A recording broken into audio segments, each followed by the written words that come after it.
Charlie really needs no introduction. The star of 2.5 Men, star of Spin City, so many blockbuster films.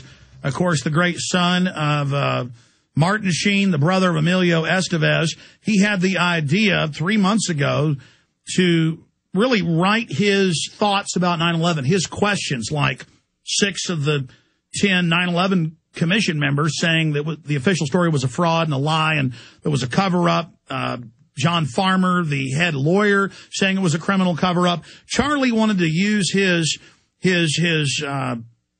notoriety selflessly to try to have a real debate about this, thinking, gee, we've got a new president. Surely this should happen. So Charlie Sheen's with us, and in a few minutes we're going to bring up the winner. I don't know if I should announce this or if Charlie should, of the 20 Minutes with the President video contest. Charlie, it's great to have you here with us, my friend. Can you hear me? Yes, I can. They didn't punch you up yet. That's their specialty. I'm just joking. Hey, it's good to have you here, buddy. It's great to be here, man. I mean, really, this is an exciting contest. We got over 150 great entries. Maybe for listeners that just tuned in, give them some background on your questions of 9/11, why you came up with the idea, 420 Minutes with the President, and then the subsequent contest. Well, I felt because it was our first, new president in almost a decade, and that the entire movement had been stonewalled so terribly and so completely by the Bush administration and by the mainstream media, that I felt, based on all of his campaign promises and other rhetoric, that he might be the guy that I could go to establish the message of new president, new investigation, because here we are this many years later, and there's just too many unanswered questions. There's just too many holes in the story that you could fly planes through, and it just I felt that if I created this, I guess a piece of fantasy journalism, but rooted in and supported in fact, that if we put this out, that it would generate enough attention and enough pressure that on the Obama administration that they perhaps would be forced into giving me this time. But as we all know, here we are a few months later, and nothing of the sort occurred. In fact, what was really interesting, and I think it really showed their hand, is how they refused to acknowledge this document, other than with Fox News and a few others, just radically blatant hit pieces on me and not the facts and not the document. And so I think that was really telling, that they just went back to their old bag of dirty tricks and attacked the man and didn't deal with the message. Well, Larry King, a little bit of inside baseball, he wanted to interview you, but then couldn't find anyone to debate you. And the same thing happened over and over again. They wanted to have one-sided events where they would bash you and you couldn't respond, or where they were going to have two people gang up on you and you against them. And so it never happened. The debates never happened because they wanted to have a rigged fight. Well, yeah, it was definitely a fixed fight, and also, you and I had discussed this and looked at the emails, and in our combined experience, we both felt that it was just a minefield and or a bear trap that we'd be walking into. Even though they presented it as though it would be a fair and balanced debate, with both sides getting equal time and blah blah blah, but I think we both knew that it was just an ambush,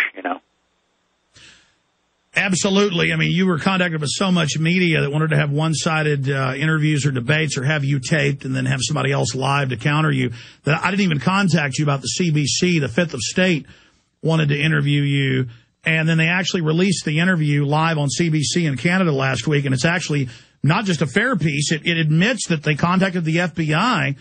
This is the first time mainstream media has reported on this. And Ted Olson, Barbara Olson's husband from Flight 77, they admitted on CBC that the FBI told them that, yeah, she didn't make these phone calls. She never talked to him. It's all a lie. So that is a big deal, and that's something that came out of this because Fifth of State originally started doing this report just on the issue of Charlie Sheen going public, but then you never talked to him because I never told you about the contact.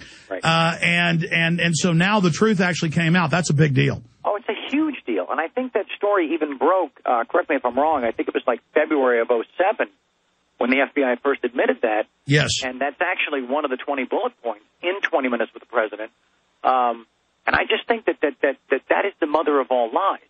That is the one that says, wait a minute, folks, wait a minute. If that call didn't go through, if they completely lied about that, then how do we explain all the other phone calls? How do we explain all the phone calls and especially the one that gave us our battle cry, let's roll, you know?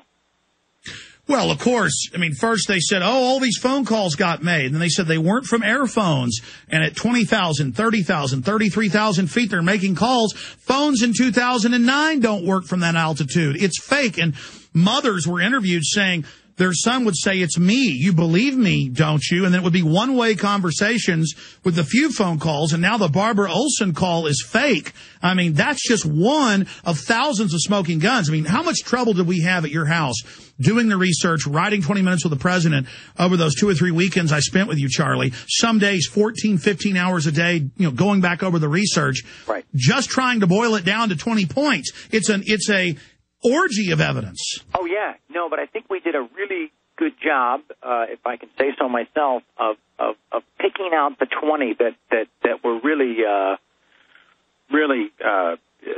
just completely bulletproof, you know.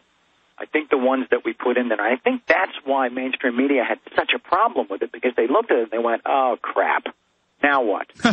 Now what? Oh, let's just accuse him of all that crap he did 20 years ago, real or imagined, and we'll just tear him apart and dismiss this thing, and it'll go away, But with the contest, excuse me, which we're going to talk about, it's given it a second and a third wave of life into the with YouTube and other media outlets, And I think it's really important because those videos are going to exist and be available just like the document will for years to come, and will continue to fuel debate and hopefully wake people up and, at some point bring us closer to the truth. Well said, my friend. We're going to go to break, and we're going to come back with the winner of 20minuteswiththepresident.com contest. The winner is now posted at Infowars.com.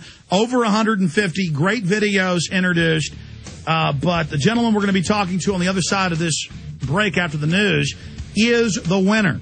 And it wasn't a hard choice. And Charlie will tell that story. We'll talk to the winner on the other side of this break. I'm Alex Jones.